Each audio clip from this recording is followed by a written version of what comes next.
Welcome back. We're going to do something a little different today because we're actually going to be looking at 4 races in a row and do a little bit of a deconstruction on each of them. So these are going to be rounds 4, 5, 6 and 7 of the 2025 Super Series.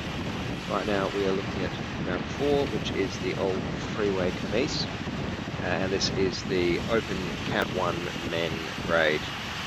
This course is pretty torturous. It's a 2-kilometre descent down about a 6% grade on average, followed by a hot dog, and then up the same hill, which averages 6%, but is really about 800 metres at 8 or 9%, a little flat descent, and then another kick up at 7 or 8% for another 600 or 700 metres. Now, unlike previous rounds, it was really blustery and windy today, which made the descending a little more nerve-wracking than normal. I'm quite fond of this descent. It would absolutely rip it down on a good day, but with the gusty wind it was a bit hairy. I'll say at the outset, this race is never going to suit me. I'm not a good climber. We've got Canane on the pink bike, whizzing down in the super aero tuck, and we've got a couple of other riders on our team, Miles, Moff, Harry, Gordo, each of whom are much better climbers than me, so I'm really just hoping to stick in as long as I can. So coming down the descent, I used my one and only advantage in this race, which is my weight, and I managed to come round here pretty close to the front, and so I got to head into the hairpin in good position, and this meant that I could stay in a little bit longer in the climb than I was expecting. So the plan was always to sag climb. You can see I'm at 500 watts and already going backwards. But they actually took this first one pretty easily.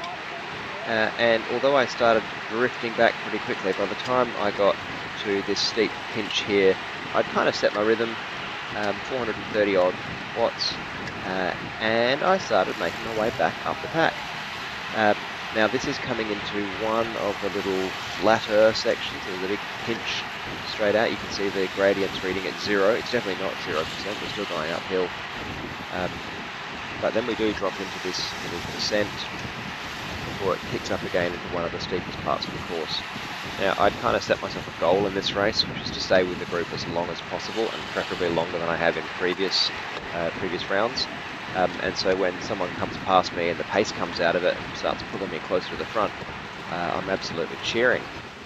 Unfortunately, though, after what was at that point some season best power numbers, after about 3.5 minutes of climbing, the lights began to go out, and in one of these steep pinches I just felt the legs absolutely blow up. I got railed into the gutter a bit, my heart rate went up, and that was the end of it.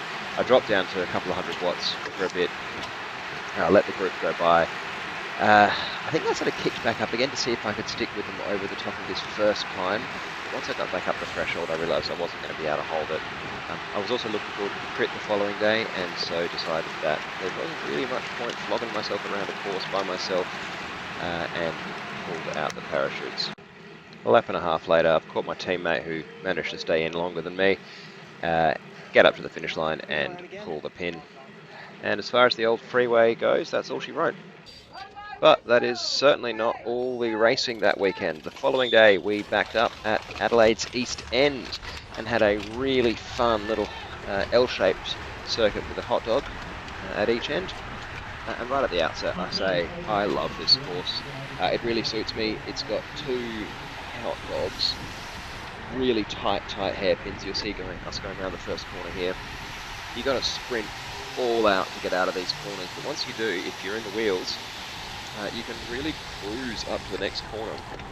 This is one where being at the front's probably the easiest, maybe sort of 3rd or 4th wheel, but after that, if you sit at the back, you can really tail gun, and the course is pretty forgiving.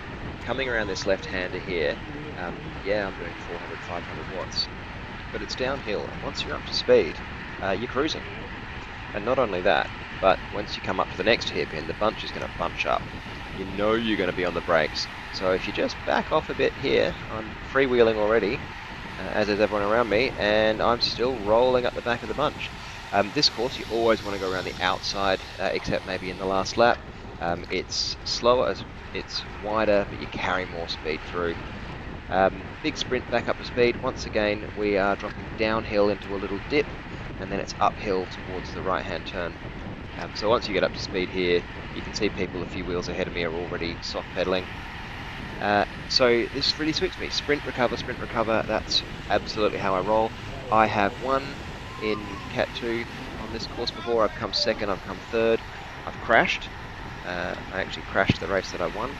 I managed to clip my pedal and take myself out on this corner about halfway through a Masters race a few years ago. But I really like the course. But the problem for me is, as we jump 20 minutes into the race, is that I'm not racing Cat 2 anymore, I'm racing Cat 1, and the level is just so much higher. I am having to punch up to 700-800 watts every time we come out of these corners, and you can see people ahead of me are starting to struggle as well.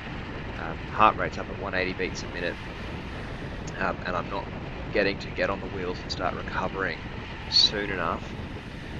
And gradually, as we get further and further into this race, I start taking longer and longer to get onto the back of this bunch.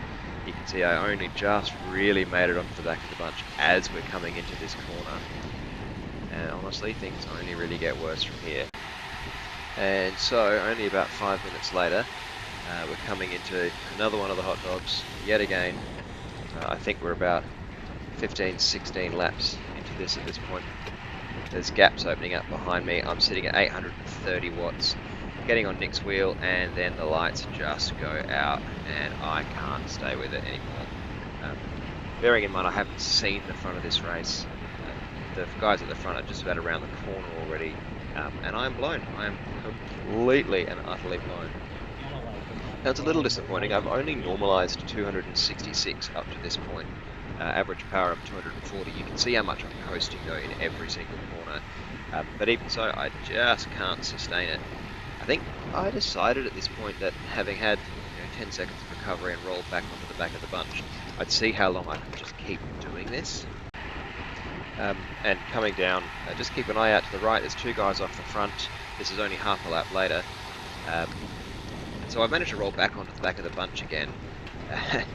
And then kind of, fortunately, unfortunately, a couple of guys in the middle of the pack just managed to crash themselves out. And I was blown at this point. My race was over, but because of that crash, which required medical vehicles, they neutralised the race for 5 minutes. And I got to roll once again back onto the back of the bunch and actually sit there. So after about a 4-minute delay, you can see I parked myself off the back. I didn't feel right about having been off the back, rolling into the bunch. So I kind of started at the back. Probably didn't need to. I wasn't out of the race. I hadn't been DQ'd or anything. But I started at the back. 4 minutes to recover, but that wasn't enough. And I think pretty quickly I put the pin again. And this was, incidentally, the start of some pretty big decisions in my life. Cycling's been a really big part of it for a very long time, and one thing that I've always felt is that although I've had setbacks, I've always improved. And granted, I am upper grade, higher than I've ever raced before, but on a course that suits me, to not be able to stick in the bunch kind of kicked my ass into gear a bit. I felt like I've been training pretty well. I've been really consistent. I had a month when I was off the bike with the flu in June of this year, but I'm carrying about 10 kilos extra at the moment. And so I've made some decisions about diet. I've cut out alcohol entirely. I've drunk a drop since this weekend, going on 6 weeks at the time of recording. And I'm now going to use the next couple of weeks between races to really put my head down, buckle down, get some work done, and turn up for the Riverland weekend in a good position and hope to get some better results. You can see here, finally, 8 torturous kilometres of solo riding later, they finally give me the red flag. With the bunch bearing down the back of me, and it's time to get off the course and watch the finish. Incidentally, my teammate came second, so it was a good day for the team. Spirits were pretty high, but let's see how we go next time. 3, 2, 1, roll away. Alrighty, here we are in Loxton. This is the first time the Super Series has come to Loxton. You can see people struggling to clip in. We're on a slight uphill here. The town welcomed us with open arms, and by the sounds of it, we'll probably be going back next year. And I gotta say, this is one of the most brutal criterium courses I have ever had to race on. It's technically a criterium, it's a short lap course, but it's got so much climbing in it that it barely deserves the name. So as I said, we started on the uphill. A couple of my teammates struggled to get clipped in. I'd also struggled to remember to put a battery in the camera. So there's no rear view footage today. That'll only be important for about the first 2 or 3 minutes. A little bit of foreshadowing there. Anyway, we're coming around to what is essentially the top of the course. This little left-hander here was quite tricky. It was a tight left-hander, really rough gravelly road.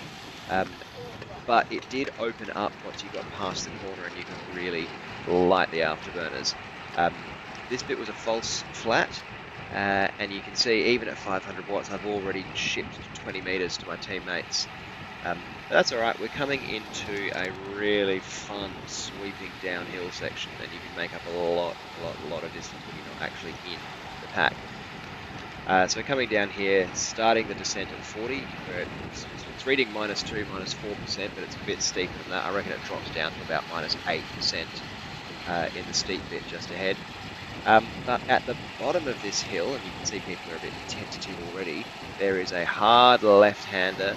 Fortunately, there's a good camber to the road, and then if you can carry a bit of speed, which as you can see I didn't, you can really rail that corner and send it.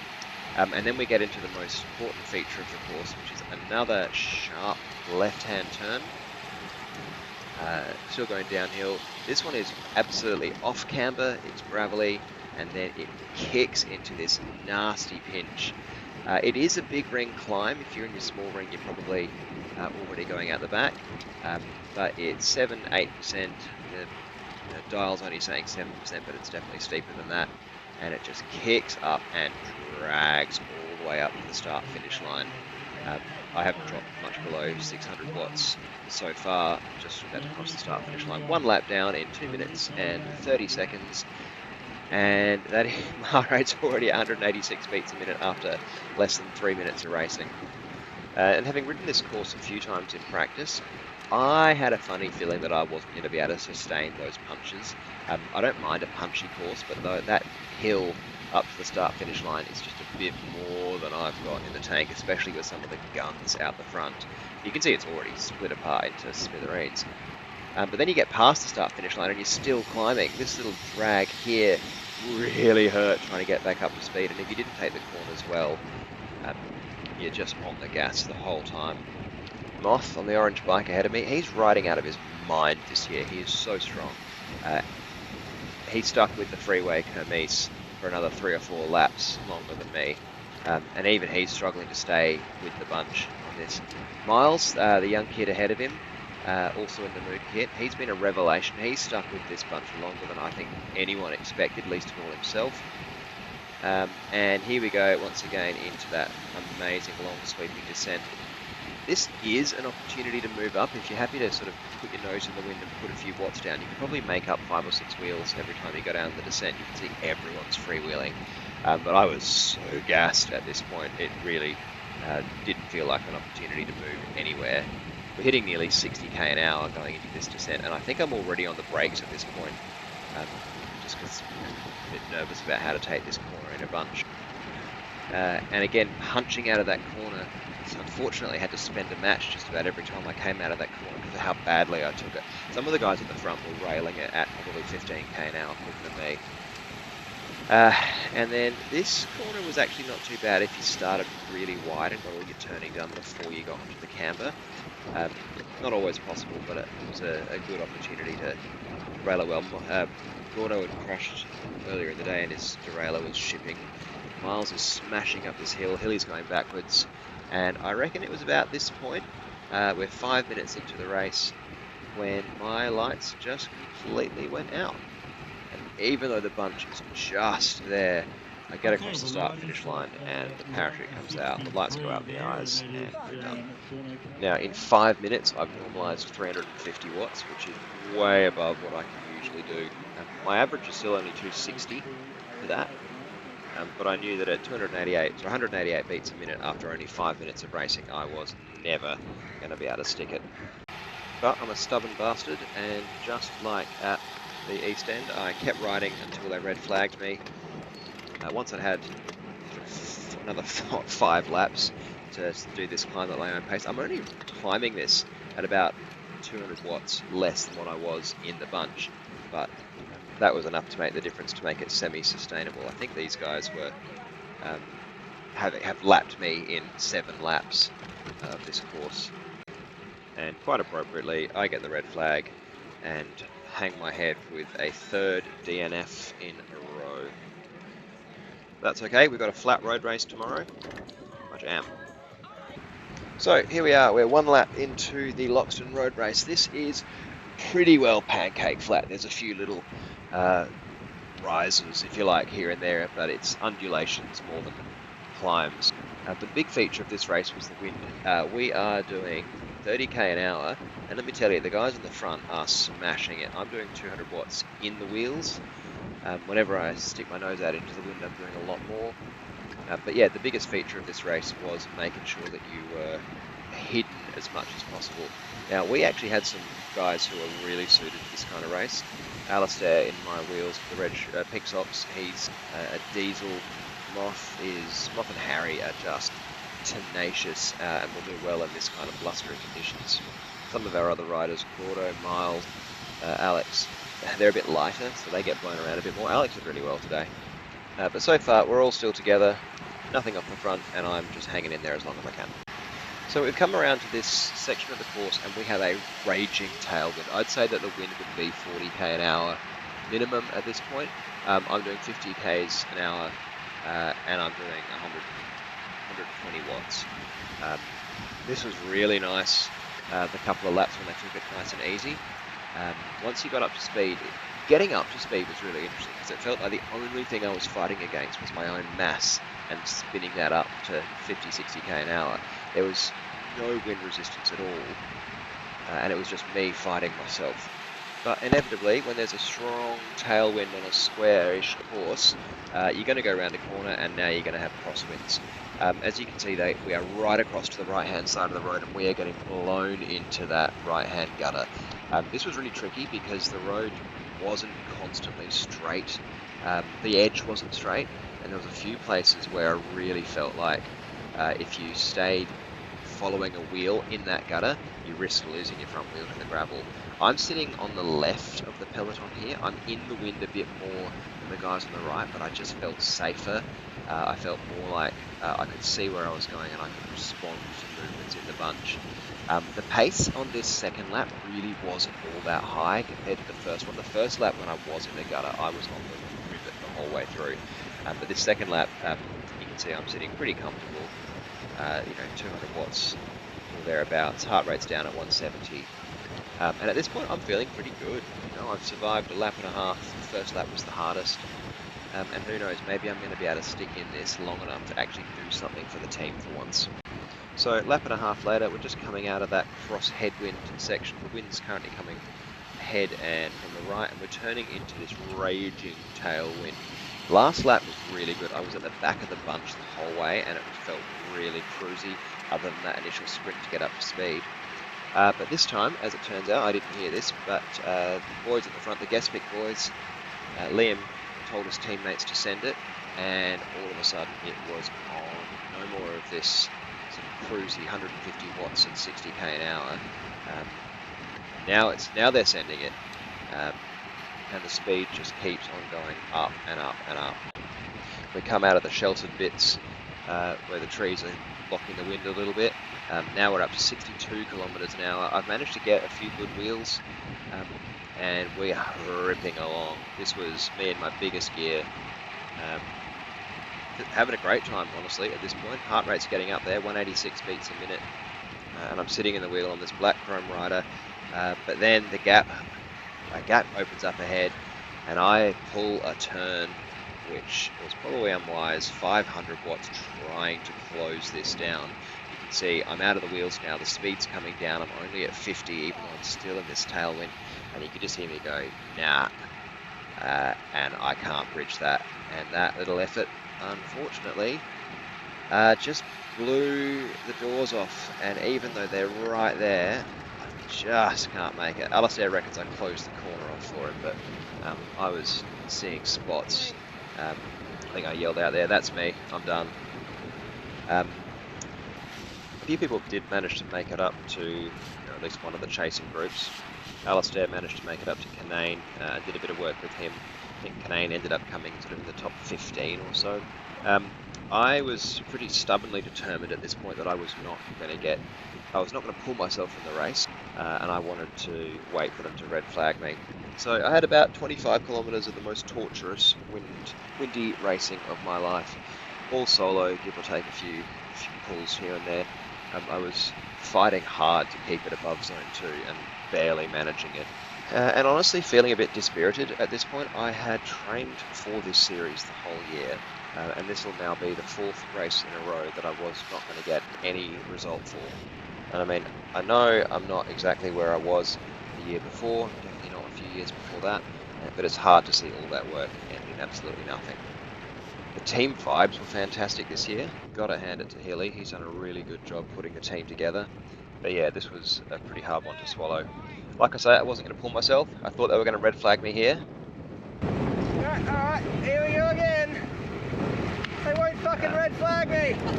And so off we trundle for yet another 10-kilometre lap of this brutal circuit.